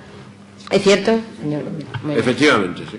Bien, pues digamos para ir concluyendo que el balance final, desde nuestro punto de vista, de este complicado y accidentado proceso, podría ser, por resumir, que Caja de Badajoz, tras verse afectada negativamente por una decisión del Banco de España, logró reaccionar, supo enfrentarse a la situación de una manera, desde nuestro punto de vista, acertada, recuperando en buena medida el peso que le correspondía. Primero, por un lado, ganando peso dentro del grupo Caja 3, del 24 al 29, y por otro lado, ganando más peso aún dentro de la fusión de Caja 3 e Ibercaja, alcanzando el 32%. Hoy, Caja Badajoz está integrada en Ibercaja Banco, una entidad solvente con más de 3 millones de clientes y un activo de 64 millones de euros, siendo la 9ª entidad española por volumen de negocio. Caja Badajoz dispone de un 4% de las acciones de Ibercaja Banco, siendo una de las pocas cajas españolas que sigue viva con capacidad para generar operaciones financieras en Extremadura y generar beneficios anuales que revertirán en la obra social, como usted bien ha comentado anteriormente, y por tanto en los intereses de nuestra comunidad autónoma. Una entidad Caja Badajoz, que ha conseguido sobrevivir en un proceso en el que han desaparecido la mayoría de las cajas de ahorro existentes en el año 2009 y una entidad que cuenta con un paquete accionarial de un banco con solvencia y garantías de futuro y que sin ninguna duda repercutirán, como digo, en los intereses de la obra social y de Extremadura. Me gustaría pedirle un último esfuerzo, don Emilio, y es que nos dijera o nos contara qué perspectivas ve usted para el futuro de Caja Badajoz. Vamos, las perspectivas, indudablemente, y desde un punto de vista del que ha perdido una hija, pues de pena porque desaparece. Pero, por otro lado, pues tenemos, si no nos cambian las reglas del juego, si no nos cambian las reglas del juego, que es donde yo quiero hacer hincapié, ¿va a ser viable Ibercaja o va a venir otra superestructura que va a hacer desaparecer esta situación de equilibrio actual? Hombre, cuando Caja 3 mitigue todo aquello que tenga por aquellos cocos que tuvieron que ayudar y tal y cual, y se estabilice su situación financiera, que puede durar 4 años, yo creo que un 4% de un gran volumen como puede ser Ibercaja puede ser una renta suculenta para poder afrontar alguna o gran parte, si no las grandes obras que se hacían en el año 9, como las grandes aportaciones, porque es que Caja Badajoz era la caja de España que más aportaba a la obra social, aportaba el 40% de los beneficios. Eso no hacía nadie. Llegar a esas cotas quizás sea difícil, pero hombre, creo que la obra social podría mantenerse, sobre todo, en estos 4 primeros años están garantizados con el 10% del gran beneficio de Ibercaja que repartirá de forma alícuota entre las cajas intervinientes para garantizar un poco que la obra social permanece. El futuro, ojalá, no lo sé. En economía, bueno, en casi todas las cosas, ¿no? Pero en economía me he dado cuenta de hacer predicciones. Es complicado, sí. Muy complicado. Pues nada, agradecerle su colaboración, felicitarle por su intervención y no tengo más preguntas, señor presidente. Muchas gracias, señora Fernández. Muchas gracias, señor Vázquez. Y a continuación, ya para finalizar este apartado de grupos parlamentarios, será el portavoz del Grupo Parlamentario Popular, Extremo de la Unidad, señor Sánchez Juliá, quien dispondrá a partir de este momento de 30 minutos. Gracias. Muchas gracias, señor presidente. Señor Vázquez, bienvenido a esta comisión. Que la verdad que sus comparecencias y de quienes le han precedido en el uso de la palabra en esta comisión pues están poniendo de manifiesto pues la gravedad del asunto que tenemos entre manos. Yo voy a intentar hacerle una serie de preguntas. Vamos a intentar, si consigo, no desviarme mucho del orden cronológico para poder enterarnos. El primer hecho que tenemos es que se llama a la puerta de Caja de Badajoz, como ha dicho aquí uno de los compañeros, se llama por parte de Intermoney, dando la posibilidad, creando la situación, de que Caja de Badajoz realice un SIP, un sistema de protección, junto con 2 entidades que son la CAI y Caja Círculo. Ustedes en el Consejo de Administración, cuando se llama a esa puerta, ¿saben quién llama a la puerta? Yo no. Usted no. ¿Y usted cree que eso es algo fundamental para empezar a andar? ¿Usted cree que el presidente debería haber dicho quiénes nos están llamando y explicar quién está llamando? Hombre, a nosotros lo que se nos presenta es que son dos instituciones solventes, estables, con un volumen superior al nuestro, pero muy cercano, con una finalidad y sobre todo con una filosofía muy vinculada a los principios nuestros también, y es lo que se nos ha presentado. Pero fíjate, no le pregunto si sabemos quién llama por sí, le entiendo perfectamente. No, la secundariedad de lo de Intermoney no lo sabía. Usted no lo sabía. ¿Y usted cree que eso se debe haber sabido? Porque claro, luego a la vista de los hechos, las casualidades hacen que todo se vea que se tenía que haber trabajado también en ese aspecto. Y le explico, lo ha planteado el portavoz de Izquierda Unida, y yo el otro día, rápido, y lo sigo manteniendo, y creo que me va a ser muy útil, porque veo que en el Consejo de Administración se desconocía o no se informó acerca de este pequeño croquis de casualidades y relaciones. Es decir, vemos que Intermoney, que es quien llama a la puerta de Caja de Badajoz, su presidente, director general, el encargado, uno de los máximos representantes de ella, antes había estado dentro del Banco de España. Es decir, poseyendo una información que tiene el Banco de España. A su vez, vemos que la casualidad nos vuelve a llevar a que una de esas dos entidades, como es Caja Círculo, forma parte y participa dentro de Intermoney. Una casualidad que hace que sea una recta de información muy suculenta y muy importante. Y luego vemos como una de esas dos auditoras, una de las que auditan a las tres entidades, Deloitte, que audita a Caja de Ahorros de la Inmaculada de Zaragoza, uno también de sus máximos directores va después a la CAI. Se hace la auditoría entre amigos. Pero luego vemos que Ernst & Young, que es quien audita tanto a Caja Círculo como a Caja Badajoz, es el mismo, poseyendo información de lo mismo, información que hace también un hilo conductor. ¿Usted cree que de esto se debería haber dado buena cuenta y haberse informado de quién llama a la puerta vista los acontecimientos?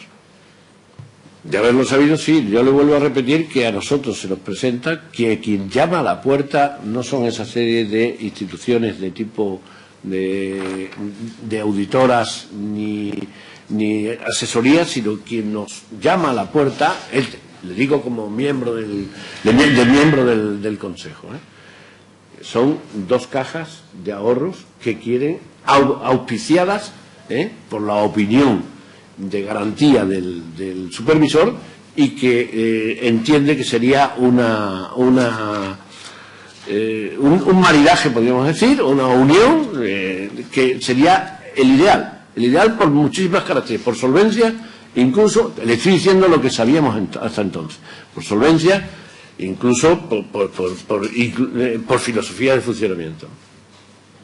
Eso no lo sabíamos. Ustedes no lo sabían. Pero alguien se tiene que sentar en la mesa del presidente para ponerlo. Yo entiendo que ustedes les expliquen eso, pero creo que esto también hay que informar de manera muy contundente de quién llama a la puerta o quién va en nombre de quién, porque hoy hemos visto que en base a todo lo que se está escuchando en esta comisión, las casualidades son excesivamente importantes. Usted, a una de las preguntas, aquí le han preguntado, si no recuerdo mal, ha sido el portavoz del grupo mixto del PREX, acerca de las novias que se le planteaban a Caja de Badajoz. Ante esa pregunta, usted ha usado una expresión que a mí personalmente me ha preocupado un poco, y ha dicho tengo entendido que Caja Murcia, entre otras. Tengo entendido. Es una forma sí, de pensar, pero vamos. Es una forma, pero quizás no sea, sino que dentro de la discusión pues podrían haber dicho, pues también podría ser. Sí, pero no le puedo precisar que es un compromiso formal. Sí, no, pero mi pregunta, señor Vázquez, no va porque usted le ponga un ejemplo de Caja Murcia, de Unicaja o de otros nombres que sonaron. Mi pregunta va por otro lado. ¿A ustedes directamente les plantean encima de la mesa la unión con CAI y Caja Círculo, o según van saliendo esas posibles novias, o según va saliendo esa información, el presidente y el director general, que son los que se les faculta para todo esto, van diciendo tenemos esto, tenemos lo otro? Porque tener entendido, a mí me suena, y perdone que haga esta valoración, a que se lo han contado, lo han leído o lo ha escuchado. Bueno, mire, yo creo que quien le puede precisar con absoluta fiabilidad es el propio presidente, que es el que ha sido presidente, incluso el director general, cuando me imagino que se le llama a la comparecencia. Pero lo que sí le puedo decir es que a nosotros, desde las gestiones que se hacen, esas gestiones fallidas con Caja Extremadura, hasta todas las ofertas, todas las conversaciones, bien por videoconferencia o bien a nivel personal, todas esas series hemos hablado sin ningún tipo de matizaciones ni datos, absolutamente nada. Cuando llega el momento de se analiza, se consulta, que las dos instituciones que más nos interesa son CAI y Círculo, se empieza todo el proceso, y yo personalmente, toda la documentación que se puso a nuestra disposición la consulté. Quizá mi formación en materias económico-financieras sea escasa, y vi lo que podía haber, y si había algo estaría muy oculto. Eran 2.500 folios, o sea, en muy poco tiempo, porque también hay que tener en cuenta que también uno de los ingredientes de todo esto también estaba las grandes presiones y las grandes prisas que se estaban incorporando por parte generalmente del Banco de España. Muy bien. Señor Vázquez, usted dice que toda la información la tenían. Yo no dudo ni de su análisis de la documentación ni de la información, porque ustedes vieron lo que tenían encima de la mesa y los que se le ponía. Pero hay un hecho que a este grupo parlamentario pues le preocupa y crea una nube en todo eso. Y digo, no dudo de su capacidad de análisis, de sus compañeros, de toda la documentación. Voy a acelerar un poquito en el tiempo. Sabemos todos que evidentemente hay presiones, hay prisas, y usted lo ha dicho, se ha presionado para que esto se haga, pero cree que que esas prisas hayan hecho que los árboles hayan impedido ver el bosque, es decir, que esas prisas hayan hecho que muchos detalles se hayan perdido por el camino y nos hayan llevado hasta aquí. Puede ser. Lo que me estaba comentando usted de la vinculación de Deloitte y tal, posiblemente quizás con más tiempo hubiésemos podido matizarlo, puede ser. Pero yo creo que si a usted le avalan todo el proceso de fusión en la due diligence, la opinión de determinadas empresas auditoras que habían auditado a esas empresas y no se les hacen saber. De alguna forma existe casi que puede ser motivado también por las prisas. Con más tiempo podríamos haber matizado muchas cosas más, ¿no? El tiempo, usted lo ha dicho, esas prisas se puede haber matizado mucho, pero al final el Consejo de Administración es quien al final se reúne cada 15, 20 un mes, X días. Pongámoslo. Pues le puedo decir que cada vez que hacía falta. Cada vez que hacía falta. Pero al final quien estaba encima del proceso eran los que estaban en el día a día, que eran el presidente y el director general. Por eso quería decir que se han perdido esos detalles. Y son esos detalles sobre los que hay que estar encima. Y creo que siendo ellos los que están en el día a día, que no digo que usted la información la haya valorado mal, pero que son detalles, pequeños, grandes detalles, que hacen que hoy tengamos que estar aquí, que hay que estar en el día a día y cubrir todos esos detalles. Aparecen las actas de inspección, unas actas que son graves, que sus antiguos compañeros del Consejo de Administración ya han manifestado que cae sobre un jarro de agua fría. Me gustaría saber cómo es la información que a través que el presidente manifiesta en ese Consejo de Administración, que es el que lleva la información al Consejo de Administración de Caja Badajoz. Simplemente comunica, le podría decir cuándo es exactamente, si esto ocurre el 4 de junio, el 4 de enero, el Consejo se lleva a cabo, si mal no recuerdo,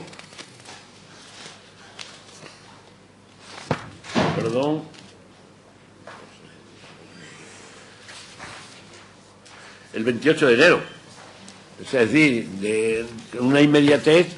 Yo creo que una vez que se convoca el Consejo y él comunica tal y como se lo digo ahora mismo, ha ocurrido esto, han aparecido en el ámbito o en el seno del Banco Caja 3, se nos ha comunicado de que hay que hacer frente a las necesarias reposiciones de estas actas que han aparecido, que nosotros no teníamos absolutamente ningún tipo de conocimiento. Nos manifiesta, y se le ve de forma patente, se le ve tanto a él como al director general, su conmoción personal y afectiva de la situación, y entonces pues no lo comunica y se decide, se discute, se debate, y entonces pues sale la conclusión de pedir, si es posible, girar una visita de los vicepresidentes conjuntamente con el director general y el presidente al Banco de España. Es lo único que le puedo decir. Una forma normal de decir y comunicar que nos ha ocurrido esto y nos hemos enterado en este momento. Ante esa esa situación de conmoción se ponen soluciones encima de la mesa. Usted me dice que se habla con el Banco de España, luego también que había otra vía, que era la negociación, sí. Pero se coge el toro por los cuernos y se dice: el contrato que hemos firmado es firmado en base a una información incompleta o no veraz. Tenemos que conseguir que este contrato sea nulo. Y no hablo de reversión del contrato en base a la cláusula que hace que el 30% de los recursos de la entidad que se hagan tenga que ser aportados. Cláusula que evidentemente es una auténtica barbaridad. Y aquí van a ir dos preguntas. Uno, se planteó y cree que se tenía que haber luchado, y dijo el presidente: vamos a luchar por la unidad de un contrato que queremos, que no debería haberse firmado en estas condiciones. Uno.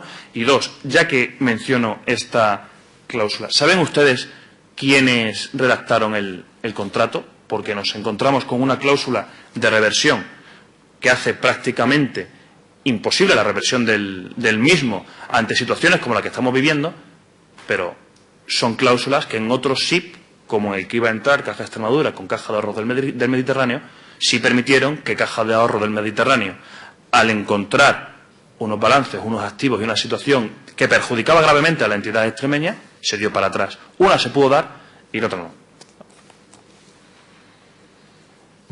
No lo sé, no le puedo decir quién redactó el contrato. Me imagino que sería la empresa de asesoría jurídica correspondiente, y ese matiz de imposibilidad de reversión del SIP lo desconocía, pero vamos, de hecho, nosotros como institución, como la económica, independientemente de que no conocíamos ese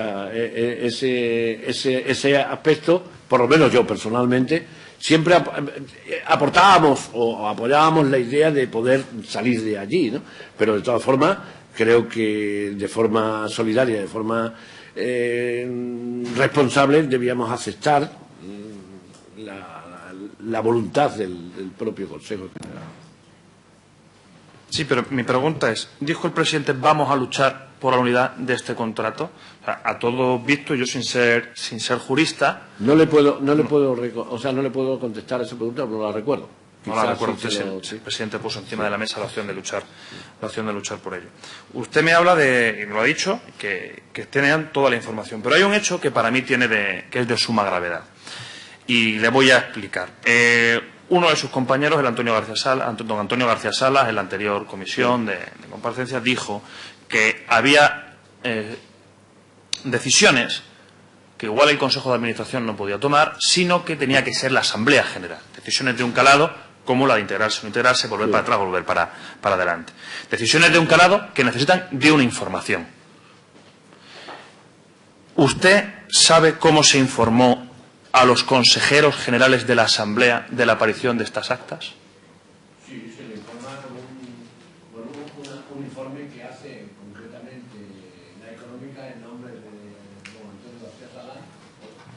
Se informa a través de un informe que el propio don Antonio García Salas hace a la Asamblea, matizando todos los contenidos de la situación en la que nos encontramos, y que de aprobar la adscripción de activos financieros, la Caja volvía, o sea, ahí era el momento de imposibilidad de reversión.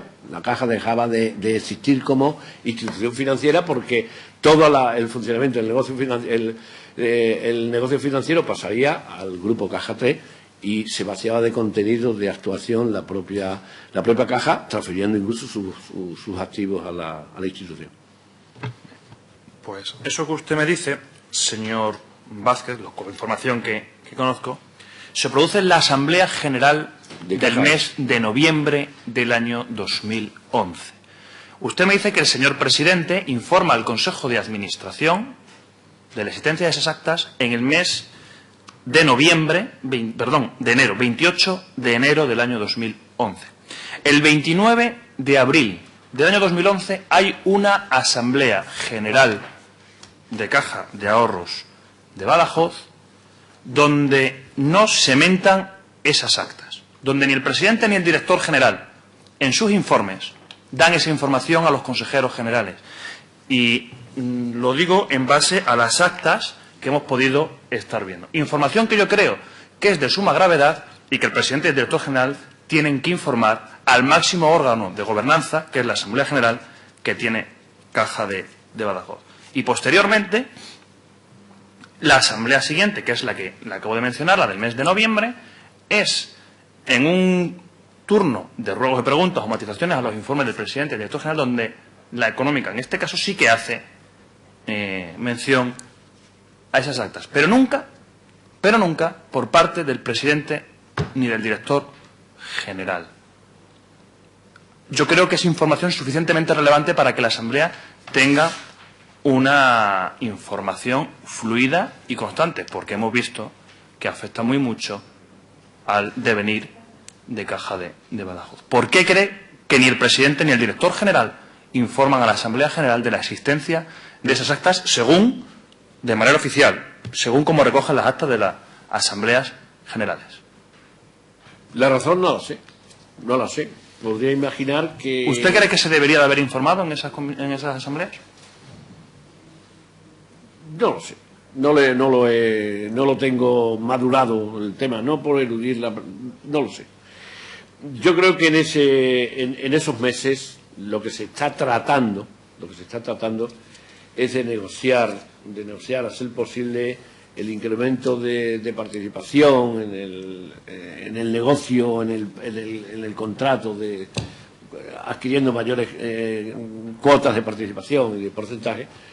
Y cuando se plantea la posibilidad de irreversión es cuando tienes que, como antes decía, transmitir o transferir los activos, y en ese momento tendría que desaparecer la caja.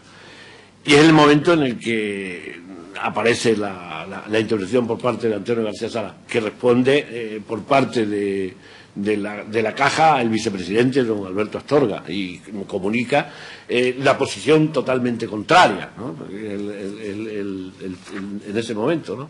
Y entonces no creo que a lo largo del año se podrían haber planteado el tema, porque ya le digo, se estaba consiguiendo un puesto más en el Consejo de Caja 3, y trataban de incrementar, pero vamos, estoy hablando por boca de ganso, que quien mejor se lo puede decir es el presidente y el propio director general. ¿Cuáles son sus intenciones? Porque es una declaración de intenciones, y de intenciones no le puedo decir. Bien, pero estamos viendo aquí que quien tenía la mayor potestad, quien tenía el 100% de la información en dos reuniones muy importantes y claves, no lo manifiesta, lo que crea una duda. Y es que si siempre se ha transmitido el 100% de la información. Yo no dudo que ustedes tuviesen muchísima información, pero el 100%, este hecho crea una duda muy importante.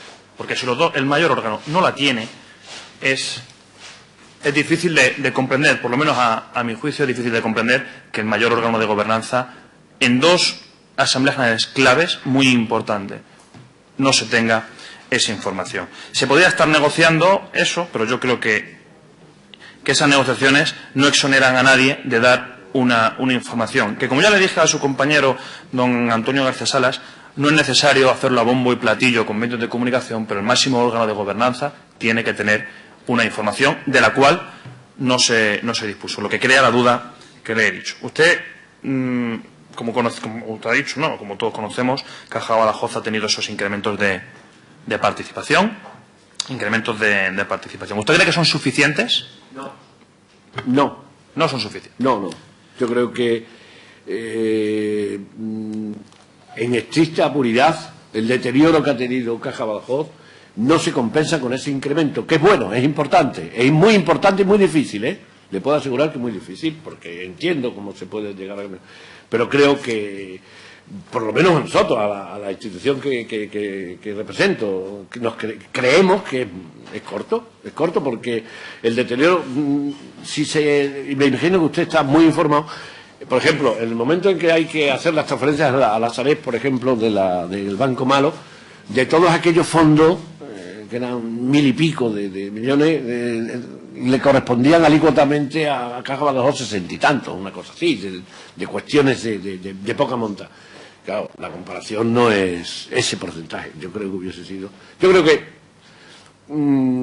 Caja Badajoz debiera ser la mayoritaria, personalmente. Quizás digan que es una barbaridad, y es probable que haya opiniones que hubiese sido la mayoritaria, porque el deterioro había sido bastante grande. Pero es una opinión personal, ¿eh? Caja Badajoz la mayoritaria, y los datos que usted da son, la verdad, que son sentenciadores. O sea, de 1.000 y pico millones, bueno, realmente han ido 2.000 al Sareb, pongamos que 60 y tantos. Bueno, no tengo los datos aquí, El porcentaje, pero está usted perfectamente... Sí, el porcentaje que aporta Caja Badajoz en esos activos que van al Sareb es ridículo en comparación con los porcentajes que aporta el otro. Pero en cuanto yo no diría ridículo, ¿eh? Ridículo implica también un desdoro para aquel que se ha partido la cara negociando, ¿eh? No es ridículo. No, me refiero a los activos que van al Sareb. Sí. Sí, lo que me refiero, que lo que aporta Badajoz en comparación con las aportaciones de las otras dos entidades, sí, de los activos tóxicos que van al Sareb, es ridículo. No estoy hablando de otra cosa que ahora vamos a esa negociación. ¿Usted cree que tenía que haber sido mucho mayor? ¿Usted cree que del 24,5 al 29 es suficiente en ese primer paso? Le vuelvo a decir que no, a mí personalmente no. ¿Y usted cree que ese negocio es suficiente? Porque si hay dos pasos, si hay dos incrementos, quiere decir que se podía haber apretado mucho más en las negociaciones para haber conseguido en ese primer golpe más. Mire, yo no le puedo decir,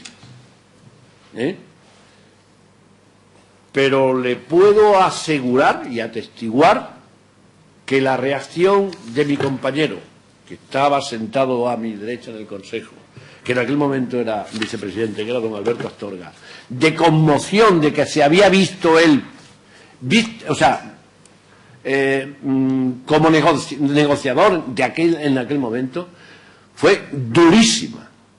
Y el afecto, la situación afectiva de ese hombre fue durísima. Se lo puedo decir, y me uno a una grandísima amistad con ese señor, y al cual respeto, valoro y creo que tiene una altura intelectual, personal y política muy grande. La afectación personal que tenía por lo durísima que había sido la negociación, creo que le puedo decir que se negoció con dureza. No pongo en duda en ningún momento que los miembros del Consejo de Administración pasasen malos momentos. En ningún momento lo pongo en duda. Es más, si no se hubiesen producido esos malos momentos, tanto personales como profesionales, en el ámbito del Consejo de Caja de Badajoz, pues entonces sí que hubiese habido algún problema, porque entonces si alguien no siente esto como propio, sí que nos hubiésemos tenido. Pero usted deja claro que esos incrementos de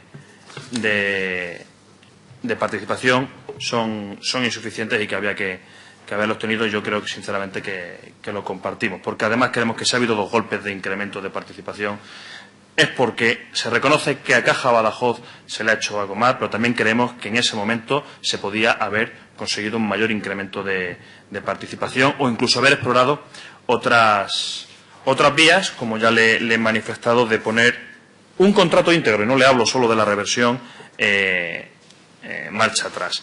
Una de los momentos que se viven es la celebración de esa reunión en el Banco de España, donde acude el presidente a mandato del Consejo para ver qué está sucediendo y cómo podemos verlo. ¿Qué se transmite al Consejo de Administración por parte del presidente de toda aquella reunión? De la reunión con el Banco de España. Pues no.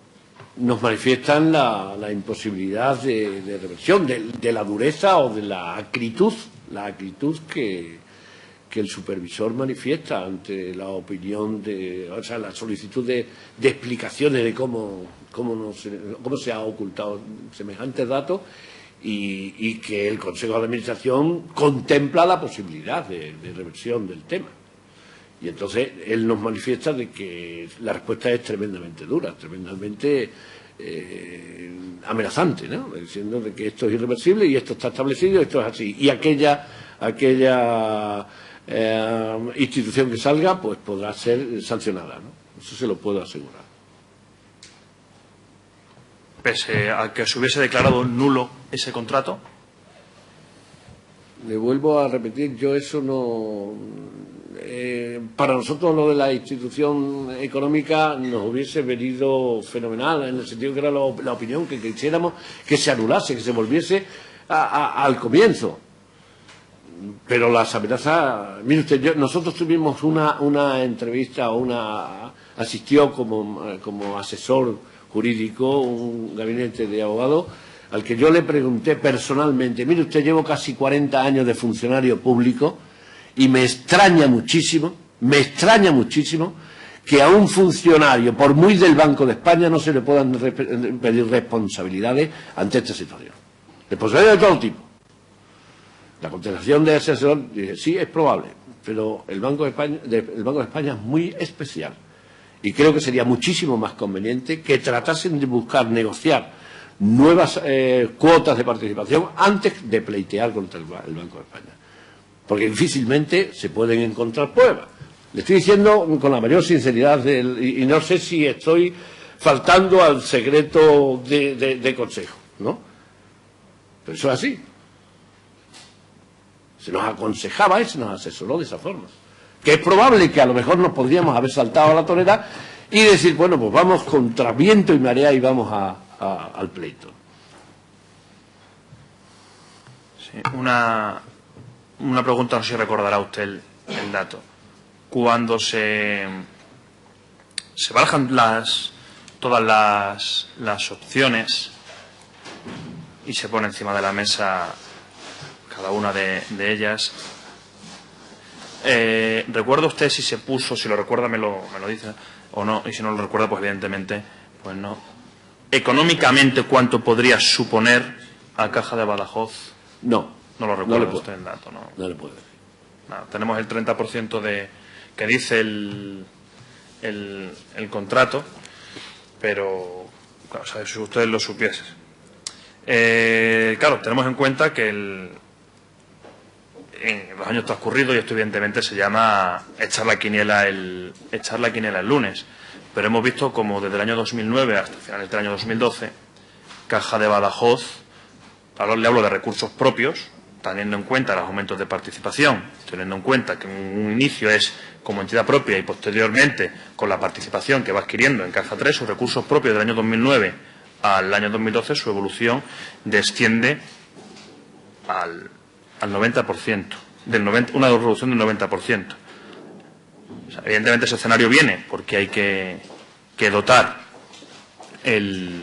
las provisiones, hay que provisionar los activos tóxicos y los activos financieros con riesgo subestándar que tiene el Caja 3 proveniente de las otras entidades. ¿En algún momento se planteó que ese incremento de negociación a posteriori evidentemente podía tener un daño tan grande en esos recursos propios? Evidentemente sé que ha habido muchas modificaciones normativas, evidentemente lo sé. Es que no solamente vaya finalizando, señor Sánchez. Sí. Es que no solamente era eso. Dése cuenta que el año 12, desde un punto de vista de modificaciones legislativas y reglamentarias por imposiciones, el memorándum famoso con Europa y las nuevas normas, la ley 8 del año 12, son de un incremento de exigencias de reposiciones y de afectaciones a las propias instituciones que no sabemos qué hubiese sido. O sea, y ahí estamos. No le puedo nada más que decir que es efectivamente el deterioro que tienen con los activos tóxicos que aparecieron, pero también las exigencias por parte de Europa y por parte del supervisor y del Ministerio de Economía imponiendo unas nuevas normas de funcionamiento. Jugar un partido y que te cambien las reglas del juego en el propio partido es muy difícil. Última pregunta, señor presidente, voy terminando rápidamente. Evidentemente estos requerimientos se ponen única y exclusivamente para dar cobertura a estos activos tóxicos que había. ¿Cree que en ese reparto de participación que se hace inicialmente debería de existir un peso mayor, viendo la crisis económica en la que nos encontramos, un peso mayor del análisis de estos riesgos inmobiliarios o viendo el escenario de crisis que hay en el año 2010, que ya se ve que la crisis inmobiliaria ha estallado en las manos, en la cara de todos, y que eso debería de verse analizado de una manera más peculiar. Y ya termino únicamente, para no enrollarme más y que el presidente no me llame la atención, agradeciéndole que esté aquí por sus palabras y por haber contestado a mis preguntas. Gracias, señor Sánchez Julián. Muchísimas gracias, señor Vázquez Guerrero. También muy amable, muchísimas gracias. Ahora, para finalizar esta comparecencia, dispondrá usted de 10 minutos, si así quiere hacer uso de ellos, para apostillar o puntualizar cualquier circunstancia. Si renuncia a ellos o quiere hacer cualquier manifestación. No, simplemente agradecer la amabilidad de todos ustedes y que creo que ha sido lo suficientemente exhaustivo el tema y que queda, en primer lugar, patente la vocación quizás romántica de la propia institución que represento, como es la económica, que nos duele tremendamente que desaparezca la institución, pero al mismo tiempo creo que se ha debatido lo suficiente para ver la dificultad tan trágica y el análisis del devenir de todo lo que ha ocurrido hasta llegar a donde estamos. Y nada más, muchas gracias. Pues muy amable, muchísimas gracias, don Emilio Vázquez Guerrero, por haber comparecido hoy ante esta comisión de investigación. Muy amable, y se levanta la sesión hasta las 13 horas, señorías.